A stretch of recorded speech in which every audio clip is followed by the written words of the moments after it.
This is 7 National News, and in our top story. President His Highness Sheikh Khalifa bin Zayed Al Nahyan has called on society to contribute positively in shouldering its responsibility to preserve the environment.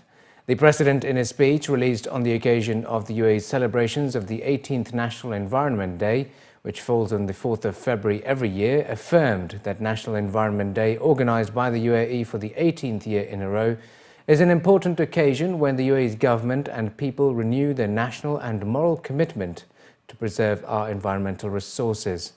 The President added that the country pays special interest to the National Environment Day when, through official and public efforts, they aim to shed light on the environmental and the importance of environmental issues. For the past 3 years, the UAE's National Environment Day has been under the theme of green economy, innovation and sustainability. Sheikh Khalifa called upon officials dealing with environmental affairs to reform policies and legislation regarding the economic work which will result in monitoring human, urban and industrial activities that lead to an increase of carbon emissions and pollution, and at the same time they should encourage economic activities which depend on clean renewable energy that does not increase global warming risks or threaten the country's biodiversity. His Highness Sheikh Mohammed bin Rashid Al Maktoum, the UAE Vice President, Prime Minister and ruler of Dubai, has approved plans to rejuvenate and develop Dubai's historical district, the oldest part of the city, centred around Dubai Creek. The joint initiative, led by Dubai's Department of Tourism and Commerce Marketing, Dubai Municipality and Dubai Culture, will transform the area into the leading culture and heritage centre in the region. Focused around 4 key districts, Shindagha, Bardubai, Al-Fahidi and Dera, the project's focus is to raise awareness of Dubai's rich history, particularly around trade, crafts and pearling, and will also allow UAE nationals to reconnect with the history and strengthen national identity and values. Covering 1.5 square kilometres, the phased development will be based on 5 pillars of tradition, heritage, trade, community and finally placemaking, ensuring the original fabric of the area is preserved and made easy for visitors to navigate. With cultural tourism already a key focus in attracting visitors to the Emirate, the project will strengthen Dubai's position as the region's leading cultural destination, creating new cultural and commercial opportunities and ultimately attracting 12 million visitors to this historical district by the year 2020.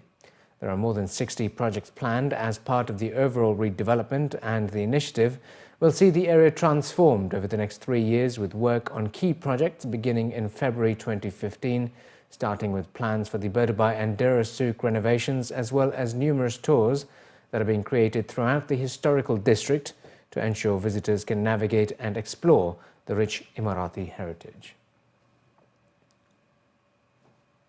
And His Highness Sheikh Mohammed bin Rashid Al Maktoum, the UAE Vice President, Prime Minister and ruler of Dubai, has said the UAE is keen to empower women by encouraging them to assume leadership positions. His comments came at a meeting with Tina Brown, the CEO of the Women in the World Summit, who is visiting the Middle East for the first time. His Highness Sheikh Mohammed was briefed on the summit's agenda, which aims to find the best methods to support women. At the meeting, the ruler of Dubai also praised the achievements of Emirati women in the public sector, where they make up 66% of the federal workforce. The Minister of Labour, His Excellency Sakar Ghabash, has told the Federal National Council yesterday that there was a need for a resolution to make the calculation of the end-of-service gratuity easier to protect the rights of workers and employers. The Minister did not speak of a time framework regarding when such a resolution will be taken and whether it will be before the new labour law is issued.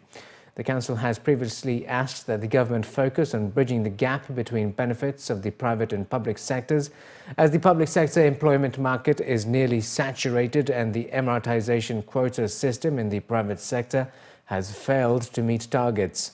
Gratuity is calculated on an annual basis if the employee has completed 1 year of employment with the employer or more. An employee who completes 1 year or more in continuous service shall be entitled to gratuity at the end of service. The gratuity shall be calculated for fixed-term contracts as a calculation against the basic salary of 21 days' wages for each year of the first 5 years. 30 days' wages for each additional year on condition that the total of the gratuity shall not exceed the wages of 2 years. An employee employed under a contract for an unlimited period who resigned after a continuous service of not less than a year and not more than 3 years is entitled to 1/3 of the end of service gratuity provided above. If the period of continuous service is more than 3 years and less than 5 years, he is entitled to 2/3 of the gratuity. Preparations are currently underway for the 6th edition of Dubai Cares Walk for Education, which is set to take place on Friday, the 6th of February. The symbolic 3-kilometre walk aims to highlight one of the challenges children face in acquiring quality education in developing countries where they have to walk an average of 3 kilometres every day in order to go to school. The Walk for Education 2015 will start at Dubai Creek Park and move along Riyadh Road. Participants are requested to gather at 8 a.m. in Dubai Creek Park Gate 2, where Dubai Cares will also host a series of post-walk festivities inside the park for children and adults.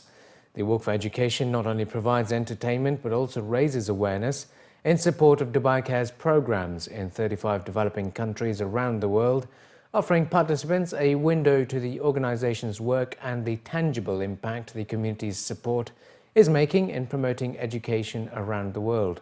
The entry fee is 30 dirhams and free for children under the age of 5. And finally, in the bulletin, the wait for Dubai's professional cycling race is finally over as the 2015 edition of the Dubai Tour officially got underway, with authorities urging the public to be cautious of road closures along the cycling routes. A total of 127 riders representing 16 different teams took off from the starting line at the International Marine Club this morning to officially begin the much-awaited contest. As the race has officially begun, authorities are urging the public to check the cycling routes to avoid the road closures that will be taking place during the race, which include around Palm Jumeirah on Thursday, some parts of Al Khail Road and Hatta area on Friday, and Burj Khalifa area on Saturday. Cycling fans can catch some of the best riders in the world pedalling past the iconic landmarks around the city as they take on 4 major stages of the competition. Unlike the inaugural edition last year, the 2015 race does not have a time trial stage, and as a result, most of the 16 teams have filled up their squads with sprint and climb specialists. It's all about the timing, as the overall winner has to be the fastest and most consistent rider of all stages to take away the blue jersey and ultimately the Circle of Stars trophy. It was the American rider Taylor Phinney from BMC Racing Team from the United States who took away the silverware last year. Although his absence due to a severe injury is noticed this year, the team is hopeful for a good performance. Despite missing their 2 star cyclists, UAE national team too is hopeful for an impressive display on home turf. Yeah, it's bad we don't have Tero with us this year to defend his title, but I guess we have a good team also here. Some young guys also maybe ready for the sprints, you know, and we see. For me, I take it like just to make kilometers. I do Qatar right after, so I have a nice block of walk for the next races. We had a lot of training camps this winter. We walk really good together, and we spend a lot of time together. So I guess the team is ready here. Dubai, it's our city, and we know all routes here, and we training in all routes, and we know the routes very well here in Dubai.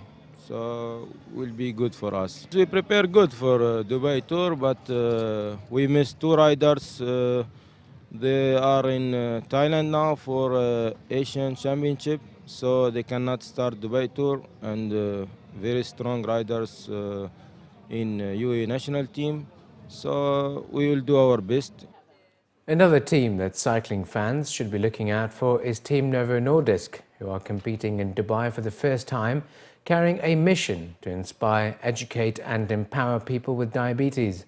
All 9 members of the cycling team suffer from type 1 diabetes, and despite their challenges on the course, it is their team spirit and determination that allows them to overcome barriers holding them back. Every rider in the team has diabetes, and the mission of the team is to educate, empower and inspire people around the world that are affected by diabetes to show that we can still compete at the highest level of sport. Diabetes has its ups and downs, but we're well prepared, we're well practiced. We've had diabetes for a long, long time, so we know what to do in almost every situation, but we're always learning as well. Something you need to take care of. It's just a challenge. We prove other people who think it's not possible to ride on this level, because you can ride with diabetes on this level, but you just need always to think about your health. You always need to think about, do I need to eat, do I need to drink? We have a CGM, it's a continuous blood glucose system. It continues measure your diabetes, your level of your sugar, and we can see if we go down or we go up. If we go down, we can decide to eat something or to drink some sugar. If we go up, maybe you can drink a little bit more water. We did so much training and we have so good staff, and all riders have diabetes, so we speak with each other and we learn from each other.